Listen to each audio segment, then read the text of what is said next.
On a bright morning in September 2015, a train pulled into a station in the Scottish borders, and a crowd of thousands cheered as though their team had just won the cup. There were old men on that platform with tears running openly down their faces, because they remembered, as small children, the last time a train had stood on these rails. And they remembered the day, nearly half a century before, when men with crowbars and cutting torches had torn those very rails up and carted them away for scrap. This was a line that Britain had deliberately destroyed. Not neglected, not lost, destroyed, closed, lifted, sold off, wiped from the map in the name of saving money. And here it was, impossibly reborn, at a cost of close to £300 million.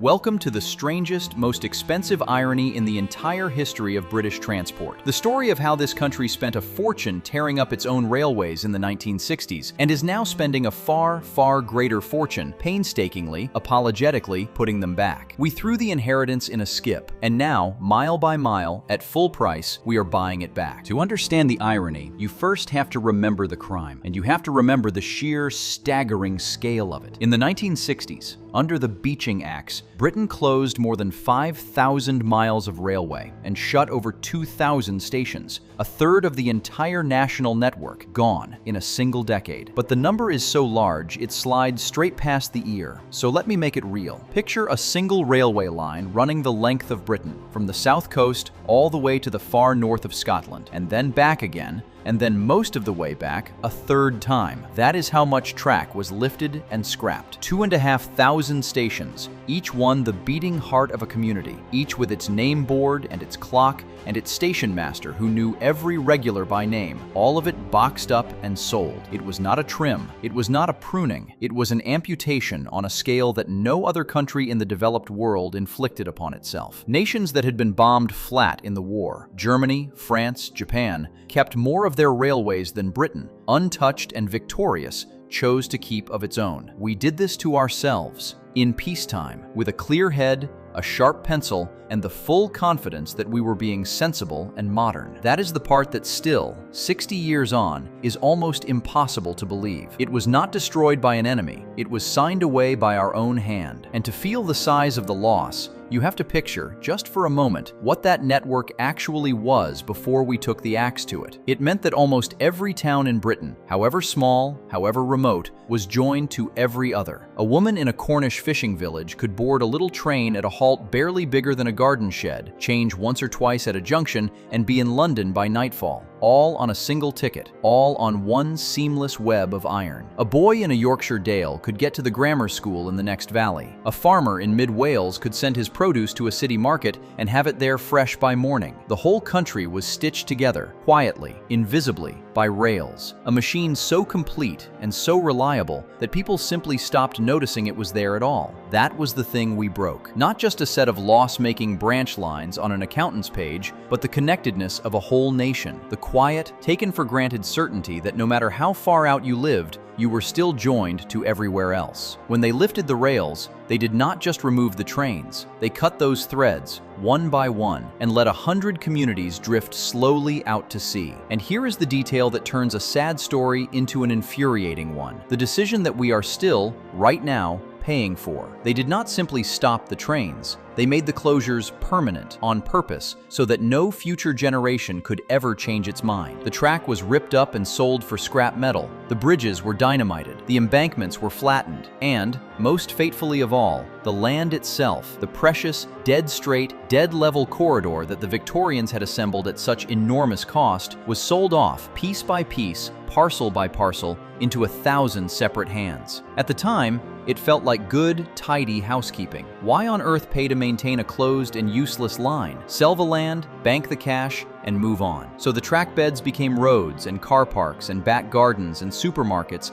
and whole housing estates. The single most valuable thing about a railway, not the rails, not the trains, but the continuous protected corridor of land it runs on, was broken up and scattered to the winds. Because nobody in 1965 imagined for 1 second that we would ever want it back. They were certain, absolutely certain, that the age of the train was over, that the age of the car had arrived, and that it was a one-way journey into a bright bright, tarmacked future. Sentiment, they said, must not be allowed to stand in the way of progress. They were about to be proven wrong. It would just take 30 years and a king's ransom to find out. Because as those decades passed, the cars that Beeching had bet the whole country on did not set us free. They overwhelmed us. The roads filled, and then they choked. The journeys got slower, not faster. The air in the towns turned brown. The car parks overflowed. And slowly, quietly, a heretical thought began to form in the British mind. A thought that would have got you laughed out of any planning meeting in 1965. And the thought did not stay a whisper for long, because the evidence for it grew louder every year. The government that had cheered the closures found itself a decade later spending fortunes on new bypasses and ring roads and motorway widenings, pouring concrete to carry the very traffic that the railways it had just destroyed had once carried quietly, cleanly, and for a fraction of the cost. The savings from the acts, such as they were, vanished into a bottomless pit of tarmac. It slowly dawned on the country that it had not saved money at all. It had simply moved the cost from a railway account it could see to a road account it had chosen not to look at. And the road account was far, far larger. What if we were wrong? What if we actually need the railways back? The change did not come from the top. It never does. It came from the towns that had been cut off, from ordinary, stubborn people who simply refused to accept that their connection to the world had been scrapped for good and thrown on the fire. All over Britain, small bands of campaigners began to form. Retired railwaymen, local councillors, parents tired of driving their children 40 miles. They were dismissed at first as cranks and nostalgics, men in anoraks dreaming of the lost age of steam. But they were not dreaming of steam. They were doing something far more dangerous to the official story than dreaming. They were doing the sums the establishment had got wrong, carefully, patiently, for years. They pointed out that the towns without railways were visibly struggling, that the roads were visibly jammed, that the population had grown, that the commuters had multiplied, that the very demand the planners had sworn did not exist was sitting in stationary traffic every single morning, engines idling, going nowhere. They argued with figures, not feelings, that reopening a closed line would not be a sentimental indulgence at all. It would be one of the best investments a region could possibly make. And gradually, astonishingly, the establishment began to listen. A phrase entered the language of British politics, reversing Beeching, and it became something politicians actively wanted to be photographed doing. Money was found. Feasibility studies were commissioned. The unthinkable slowly hardened into a manifesto promise. But there was a catch, a cruel, colossally expensive catch, and it was the bill arriving decades late for that original decision to make the closures permanent. Because the land had been sold, the bridges were gone, houses and roads and supermarkets and whole neighborhoods now sat directly, immovably across the old routes. Think about what that means. In the 1960s, keeping a line open had been a simple, cheap question of running a few more trains along rails that already existed. Now, reopening that same line meant something else entirely. It meant buying the land back at modern prices from dozens of separate owners, sometimes through years of legal fighting. It meant rebuilding demolished bridges from scratch, in steel and concrete to modern standards. It meant relaying every single yard of track that had been sold for scrap. It meant new signaling, new drainage, new stations, new everything. A railway that had cost almost nothing to simply keep now cost a staggering fortune to resurrect. We had not just thrown away the railway, we had thrown away the only cheap way of ever getting it back. Nowhere is the whole story written more clearly